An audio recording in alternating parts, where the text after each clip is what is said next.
accountability.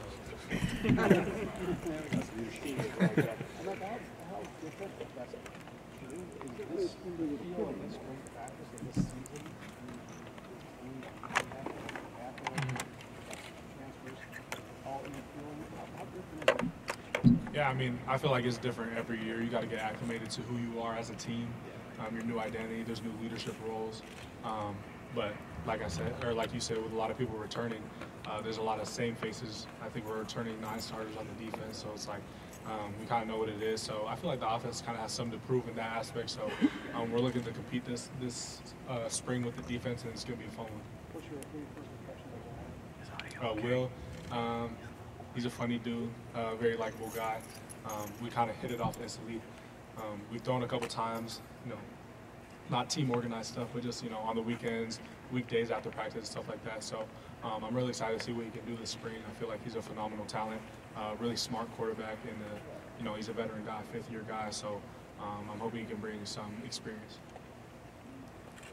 Matt, do you have any injuries you're carrying into the spring? Do you need to get full workload? How are you feeling physically? Yeah, no, I feel great. I've been working with my trainers. We have the best training staff in the nation.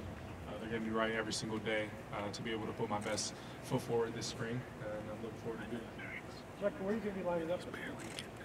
Probably bouncing around a couple of different spots, just honing my craft on the inside and outside in preparation for the next level. So don't necessarily know where I'm going to be playing at in the next level, so just want to continue honing my craft everywhere I can. What is it like having 5 quarterbacks on the roster right now? Yeah, I feel like for me on the outside looking in, it excites me because I know the competition is going to push them to be the best version of themselves. I feel like part of the reason C.J. Stroud became what he was because he was going at it every day with Kyle and Jack Miller. We didn't know who the starter was, so you had to put your best foot forward every day and compete. So with 5 quarterbacks this spring, that's exactly the way it's going to be. So I'm excited to see the competitive spirit come out in those guys. I probably knew I was coming back, I don't know the date, but a day before I posted that I was. I took all the time I needed with the decision to consult my family, to consult God about it. And I felt like ultimately the Lord led me to return for another year to do something bigger than just for myself. So this season I'm going to really just use it all to dedicate it to the Lord and just do that. How influential was it that a lot of the other guys in your class was making sense? Or was it just for you? Yeah, I mean, obviously them coming back helps and we want to rally together. But ultimately I was going to make the best decision for myself. And I was going to just walk by faith and go wherever I felt like the Lord was calling me. So through many hours of prayer and talks with my family and agents and just gathering all the information I could, coming back made the most sense for me. And obviously I couldn't pass up another year with my guys. What are the biggest things you feel like you can get out of it personally being back here for another year? I feel like me coming back obviously was kind of big news.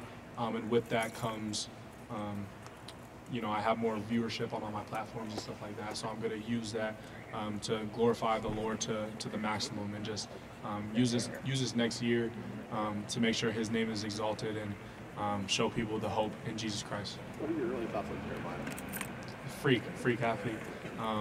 One of the quietest dudes I've ever met.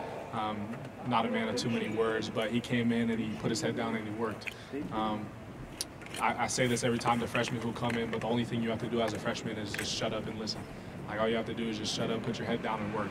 And that's something he understands. You say freak. What does that mean in your dictionary? What does freak mean? I would say there's nothing he really can't do. He runs fast. He jumps high. He's strong. He's a natural pass catcher. Freak. And is he doing what you said? Is he sitting in? Is he taking everything in? How's he acting, comporting himself? He's very coachable. I do my best to uplift the young guys and give them pointers here and there, and he's always willing to listen. He always puts his best foot forward every single day. He hates to lose. He's a competitor, which is huge, especially in Zone 6. So I think he has a bright future here. How ready is he out? No, he's always been ready. He's been ready since he was in high school. What does it take for any true freshman receiver at Ohio State to get ready to get on the field? You and Marvin went through it when you were young guys trying to get what's it take? Yeah, I mean, I would think, logically speaking, you have to understand the offense. You have to know the ins and outs, just not your play, but your role in the play, the concept of it all, which takes a little bit to learn, but it's not impossible. And you just got to be able to block, go out there, make big plays. But ultimately, if you're talented enough, you're going to get on the field. Jeremiah held it up and sure enough, and all that stuff. Yeah, I mean, I believe he is. I think the sky's the limit for him. I'm not going to say that he's starting as a freshman because that's not for the far future. But if he continues his hard work and his diligence and his craft, and he's able to learn the offense, the sky's the limit for him, like I said. So what's it like for you? When you came in, you and Marvin immediately players were being mature throughout the years. Now you're in the field. How much do you embrace that leadership role? How excited are you to be the leader? Yeah.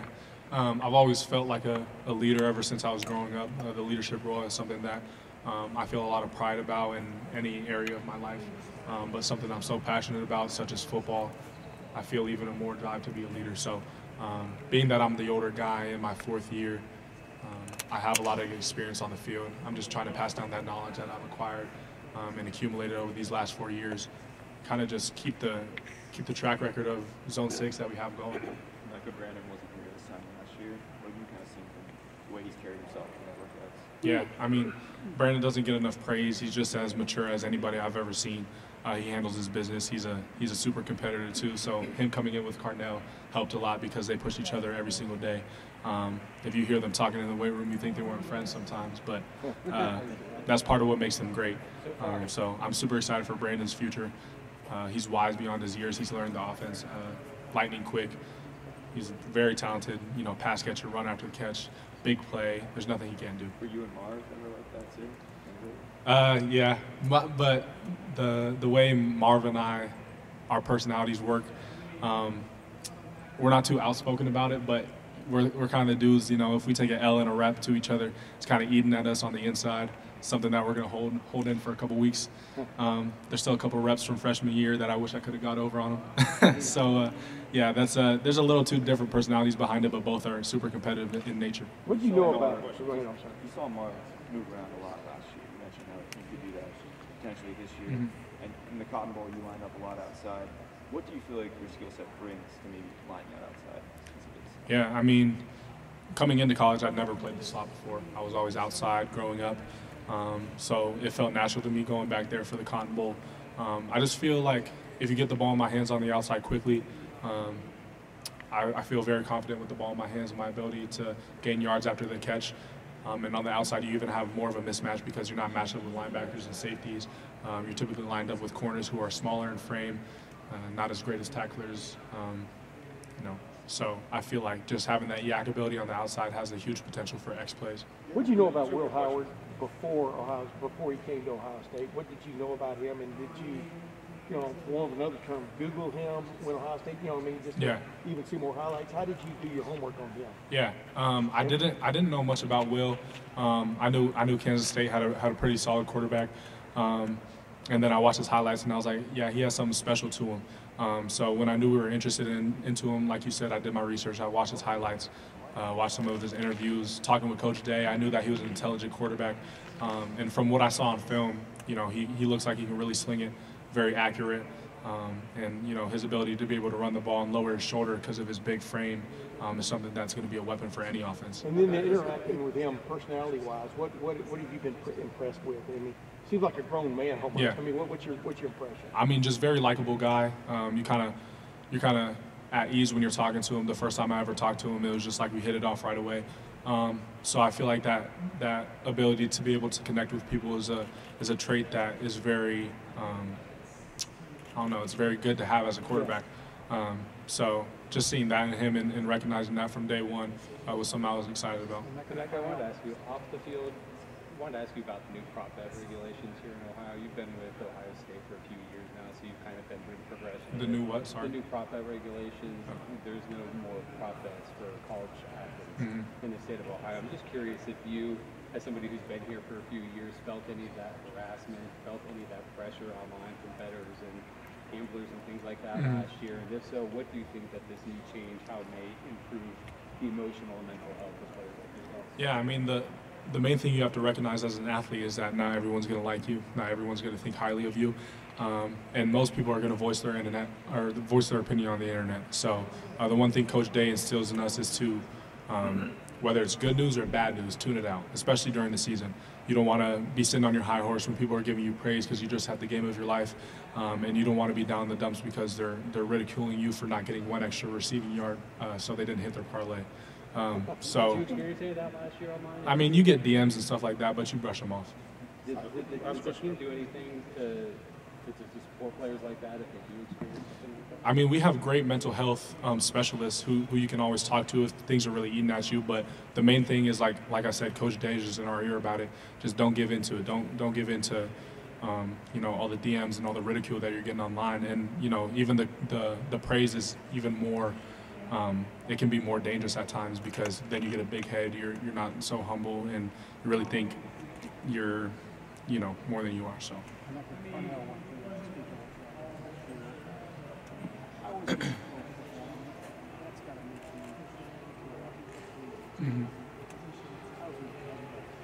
I mean, I can't really say how he's done with it, behind closed doors, but I know that every second that he's in the building, he handles his business. He's a great teammate, even better friend.